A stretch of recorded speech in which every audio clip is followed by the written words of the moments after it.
আসসালামু আলাইকুম। আমরা যখন একটি গাছ দেখি হয়তো ভাবি এটা শুধু একটি গাছ, কিন্তু আসলে এটা আমাদের পৃথিবীর শ্বাস প্রশ্বাস। উদ্ভিদ আমাদের খাবার, আমাদের অক্সিজেন, আমাদের জীবন। আপনি জানেন কি, আমাদের 80% খাদ্য আর 98% অক্সিজেন আসে উদ্ভিদ থেকে। তবুও ফসলের 40% নষ্ট হয়ে যায় কীটপতঙ্গ আর রোগে। আর এতে বিশ্ব হারায় প্রায় $220 বিলিয়ন। শুধু আর্থিক ক্ষতি নয়, ক্ষতি হয় খাদ্য নিরাপত্তা, পরিবেশ আর জীববৈচিত্র্যের।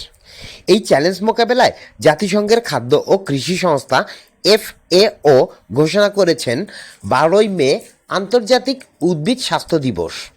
এই দিবসের মূল বার্তা প্রোটেক্টিং প্লান্টস, প্রোটেক্টিং লাইফ। অর্থাৎ উদ্ভিদকে রক্ষা মানেই জীবনকে রক্ষা। এখন প্রশ্ন, আমরা কিভাবে উদ্ভিদকে রক্ষা করব? এটা শুধু কৃষকদের দায়িত্ব নয়, আমরা সবাই, গৃহস্থ, শিক্ষার্থী, ব্যবসায়ী, প্রকৃতিপ্রেমী, সবাই উদ্ভিদকে রক্ষায় ভূমিকা রাখতে পারি। একটি গাছ লাগানো মানে একটি প্রাণ রক্ষা করা। একটি গাছ মানেই খাদ্য, ছায়া, অক্সিজেন আর এক টুকরো ভালোবাসা। আজ 12ই মে, আসুন আমরা সবাই একসাথে বলি, উদ্ভিদ বাঁচলে পৃথিবী হাসবে।